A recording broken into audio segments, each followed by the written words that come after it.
All right. One of the things that makes this poem incredibly difficult for first-time readers is the language. Um, the cadence, the meter, the lack of rhyme, all of these things are usually uh, navigable by the students, but the way that the language is held together feels very old, and I think that's part of what makes this a great translation. Is the the old English and kind of Germanic insistence on compounds and kennings, it shines through. So we get things like well wrought this wall, weirds broke it, the stronghold burst, stonesmiths, shower shields, grim ground, grave grasp, earth grasp, as descriptions of what's going on. And these compounds still exist in English today. We still really like compounds and we still manufacture them, but we don't have quite the same relationship with them. Most of them are incredibly literal. So we get things like, and the wielders and rights, earth grip holds them. Earth grip is the grave. The earth is grabbing them and hugging them. Um, we we don't read this in its original language because Old English is not recognizable to the modern reader, at least not without some training. Um, by the time you get to early modern English, which is like Marlowe, Shakespeare, Donne, some of the other people we've read, it's clearly a different dialect, but it's something that we can figure out while reading. We can kind of puzzle our way through it because the lexicon and the grammar are relatively similar. It's mostly the spellings that get a little archaic. This poem, um, just to give you a feel for what the Old English sounds like, since I'm assuming none of you have taken Mary Kate's Old English class, and if you have, then that's fantastic. Um, our translation reads, well wrought this wall, weirds broke it. The stronghold burst, snapped roof trees, towers fallen, the work of giants, stonesmith moldreth. In Old English, we have Redlich this wellstan, Weirde gebreken, Burstede burstan brosnath etna gewerk. So that's why we didn't assign that. I will be showing you some of the Old English so you can have it for comparison. But the language itself is part of the problem. But one thing that I think this translation does really well is give us a feel for medieval English. There's something very PG Game of Thrones about the way that uh, the city is described. We get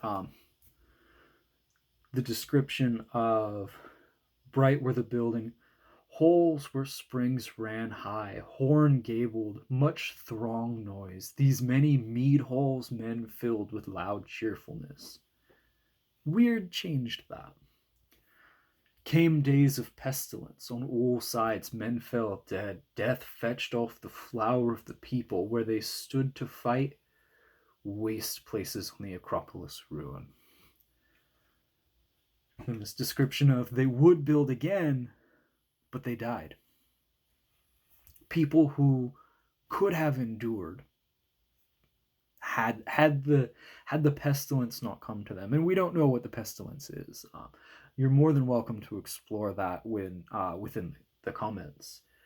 But when we look at this kind of third to last stanza, we get this very old English kind of style of just jamming words together. There once many a man, moon glad, gold bright, of gleams garnished, flushed with wine pride, flashing war gear, gazed on wrought gemstones, on gold, on silver, on wealth held and hoarded, on light filled amber, on this bright burg of broad dominion. It's painful to read that. It is awful. Part of that is the alliteration. Part of that is the insistence on stresses in these words. And the other part is the compound words. Moon glad, gold bright, wine pride, war gear. Gemstones is, of course, one that we still use today. We get lines like bright burg of broad dominion. Old English poetry, which is the pre French, rarely ever rhymes. And if it rhymes by accident. English is not a language built on. English poetry is not built on rhymes at the time that we're talking about. That comes in with the influx of French stylings. Instead, English poetry was largely alliterative, where you have this repetition of the initial sounds of the words. English poetry also isn't written in verse lines. Instead, it's just written all the way across the page most of the time, not all the time.